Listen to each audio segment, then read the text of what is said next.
Buying a home, it's likely the most money you will ever spend at one time. Make sure you have a real estate team you can trust on your side, helping you every step of the way. Welcome back to the Dan Gemus Real Estate Show with one of the most trusted realtors in Windsor, Essex, Dan Gemus.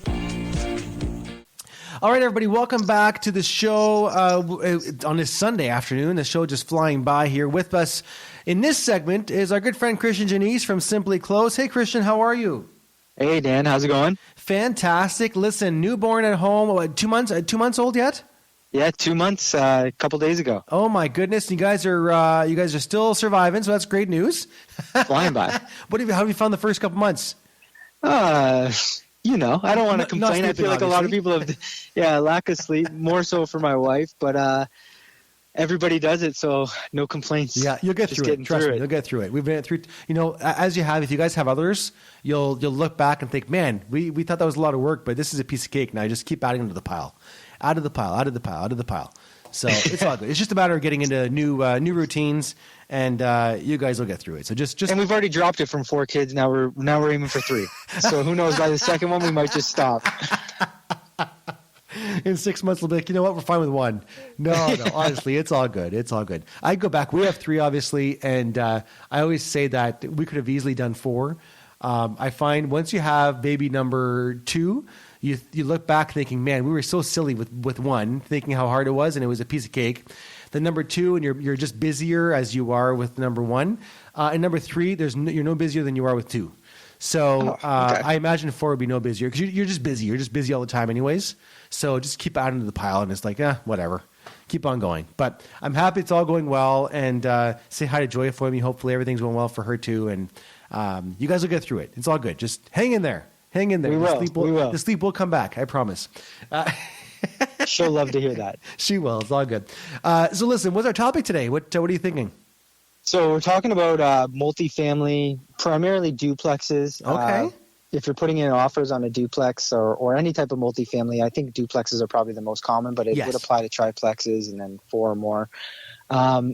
So we run into a lot of issues because there's a disconnect between, when people buy a property, oftentimes they'll waive the inspection, or even if they do the inspection, it's a home inspection. Yes. But home inspections do not examine, at least I've never seen one that's examined, the zoning and the use and particularly the fire department. Yes. And so when we've talked about it so many times on the show, it's buyer beware. So the buyers are really the ones that are always at risk, because if you're putting in an offer, there's a few things that are kind of by default in your favor, but most of the things are you got to double check before you put the offer in.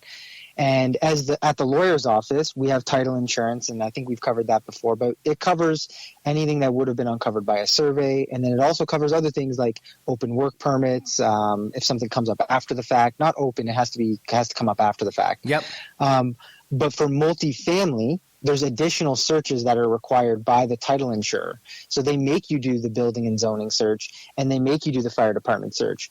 And if those searches come back negative, the buyer, because they didn't do those inspections before the offer, or at least made the offer conditional on those inspections, can be on the hook for that. Or they might find out that there's an issue, like, for example, let's say the property wasn't converted properly, or it was converted without permission, so like illegally converted. That can all be an issue, and depending on how the wording is in the agreement of purchase and sale, it could come back to bite the buyer in the butt. So I guess the topic is to make sure that if you're putting in an offer on anything that is meant to be used as multifamily, that you're doing your due diligence, like with the realtor, making sure that you check with the city, that it's been converted, or at least at the time that it was built, that it was able to be used as a duplex. And then particularly for duplexes, older duplexes, there's this thing called retrofit criteria. Yes. So if the duplex was built in like the 1970s, there has to be by law a retrofit certificate, which just means that it's been inspected and the property is up to current code. And that's just for safety purposes, because some of the old duplexes, the zoning rules and the building code, older times, things were a little bit different. They didn't have as much coverage, as many rules. Some of them are silly. Some of them are legitimate. But if you don't have that certificate, you, as the buyer, would have to do everything that's required to satisfy those conditions. Man, oh man. Now, we talked about title insurance a couple of weeks back. Would title cover any issues that you've brought up? Title insurance, I should say. Yeah, so title insurance covers, like, let's say there was an open work permit, but the lawyers don't do the searches anymore because it's covered by title insurance. But with a multifamily, we have to do the search. Okay. So if we do the search and we discover that it's there, that there is an open work permit, or any type of work order or anything like that, then the title insurer won't cover that. The seller has to, in that case, you've discovered it beforehand, so they have to clear it. But it still causes an issue because, as a buyer, like, you're hoping to buy it. You're not really hoping for the deal to fall apart. So it's great you've discovered it. If there's nothing there and then something comes up after the fact, it would be covered by title insurance because you did the search. But it's a whole different ball game than a standard purchase because there's all these additional requirements, retrofit being one of them, that could be very costly. Jeez. Like, it's usually not like, oh, your deck was installed properly. It's like you have to tear down the walls, get an engineering report. You might have to put up like special drywall for fire separation. There's some things like you have to have enough smoke detectors that would be relatively. Yeah, that all makes sense for sure. And fire detectors are not, or smoke detectors are not like too expensive, but some of the other things could be. Have you heard much, any updates from the City of Windsor's pilot project in Wards 1 and 2? Any updates there that you are aware of, or is it pretty much still status quo? Status quo. I believe they're enforcing it right now. I don't know how hard they're actually enforcing it. I think it's still in its like educational period. Sure. They did win though. The City of Windsor won.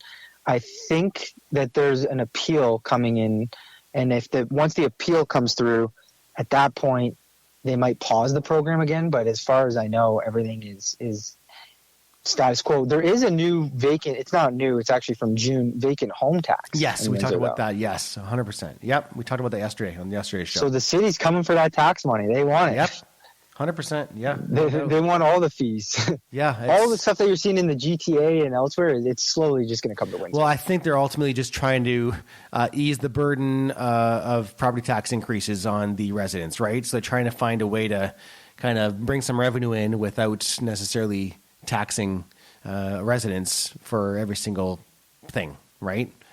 Yeah. And the vacant home taxes, though, I'm not 100% sure how they would even discover whether a property is vacant. It's literally all based on complaints. Complaints. Yep. It's all based on complaints. And as of our mention yesterday, there were 7 homeowners who reported that their properties were vacant. And so interesting. They're actually pleased with what they're seeing so far. So quite interesting for sure. Well, there we go, Christian. Listen, if anyone has questions for you, what's the best way to reach out? They can call us at 519-997-3775 or email us at hello@simplyclose.ca. Fantastic. I appreciate it, Christian. We'll talk soon.